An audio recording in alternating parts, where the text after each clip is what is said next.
Hello, everyone. Now, what's the first memory you can remember?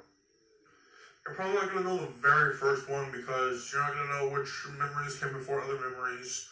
When it comes to memorizing a specific date, the furthest back I can go is November 12th, 2005. That was like 3/4 of my life ago. How do you remember that far back? In fact, that's probably not the only thing from that year I can remember. I'm not for certain if this happened in 2005, but it was probably close to that year at least.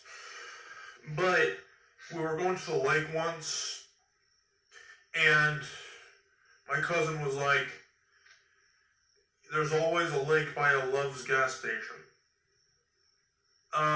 That's not true, but at the time I believed it because I would have been really small. So that's incredible. My memory tops the greatest computers. Okay, maybe not that good, but you know what I mean. There's some things I can't remember, but I can remember a lot. Well, what happened on November 12th? Well, we were celebrating my sister's birthday. She was turning 12, and she got a GameCube. Which is probably why it's my favorite console, because I grew up with it. And fun fact, it's the most durable out of its competitions, the PlayStation 2 and original Xbox. They did a damage test, and the one that lasted the longest was the GameCube. So yeah, it might have been underpowered, sure, but its outer shell definitely wasn't. But then again, one time at my cousin's, we were playing Mario Party, which we'll get to later. But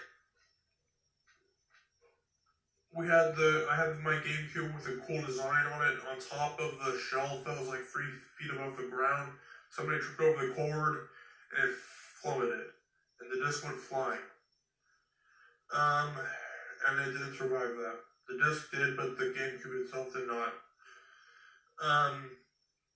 So what is this durable crap? Like, how come my GameCube was the unlucky one? Well, anyways, enough of that. So she got 2 games for her birthday. She got, I think you know where this is going, but Mario Party, specifically 7. And this. I'm surprised I remember this crap, and that's kind of weird 2 games to start out with, but hey, Mario Party is not that bad. I mean, neither is the SpongeBob game, but seriously, though, Mario Party kicks butt. Like a board game, video game. What do they think of next? I mean, Mario Party started the whole party genre of video games. Now, of course, not all party games have to have boards, but it has to be some sort of minigame compilation or something along the lines of that.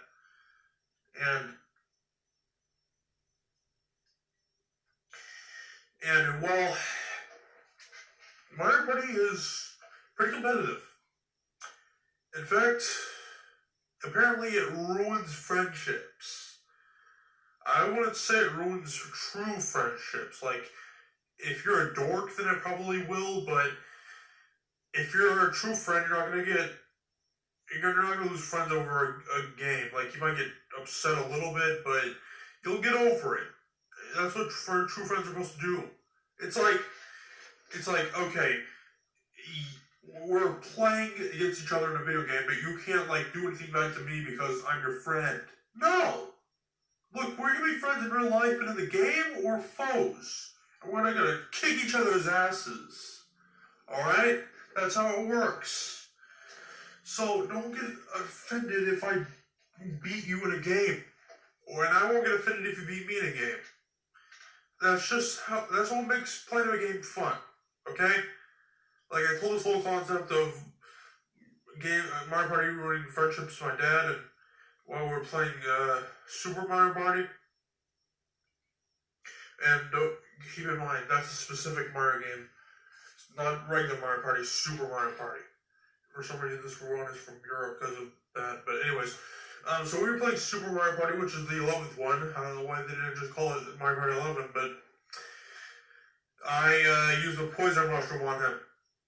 And he was like, "Oh, you're not my son."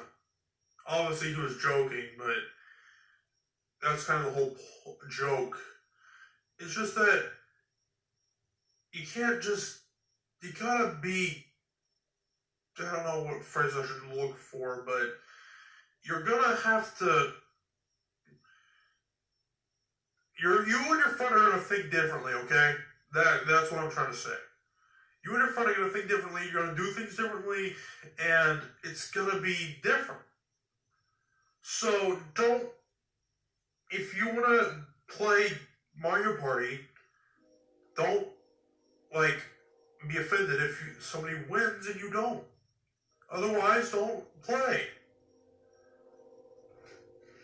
Well, anyway, so if you are not one of those losers that gets all triggered and upset over a video game, then you probably enjoy Mario Party. I know I do. I don't play it that much anymore. I kind of grown out of it, but you know what? It's still kind of fun. I mean, now the whole, like I just said, Super Mario Party is the 11th one. And that's not even counting the spin-offs. Like, they're pumping out these sequels and, like, nobody's business. First it was Hudson Soft, now it's ND Cube.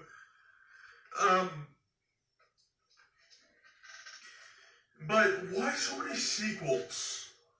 I own, like, when it comes to the main series of Mario Party games, we're not talking about mainline Mario games. Okay, look, there's Super Mario, which is the platformers.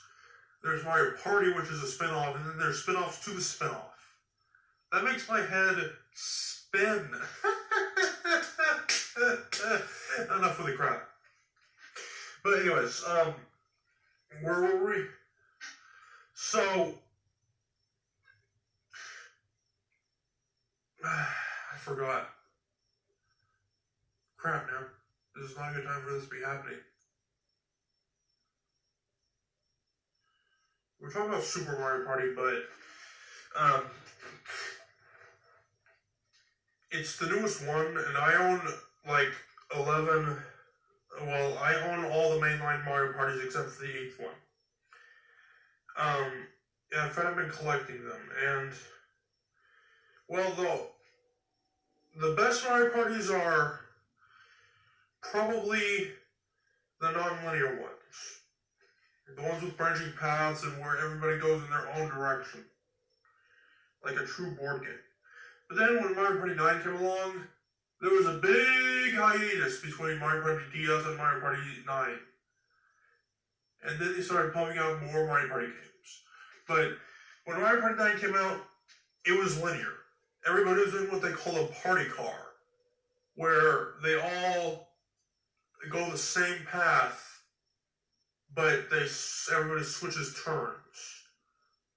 Instead of collecting those stars, you're collecting mini stars.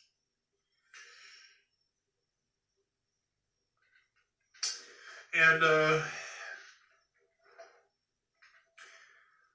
lot of people don't like Mario Party 9 or 10, which had that formula. Me personally, I thought those games were okay. There's nothing wrong with them. But I do agree the other Mario Parties are better. Like, I used to freaking love Mario Party 9. In fact, I liked it more than the traditional Mario Party. But my mind has changed since then, and I'd like to see them experiment with that linear Mario Party and make it just as good as the other Mario Parties, but I don't know, maybe it's just best that they stick with what works and not go out of bounds too much. I don't know. Because, think about it, I mean, in Mario Party 9, there's no minigames unless you specifically land on a minigame space, or if you get to the bosses, which are considered minigames too, but anyways, we've been here long enough, so. I will see you guys in the next episode. It probably won't be for a while, but I'll see you guys then. Goodbye.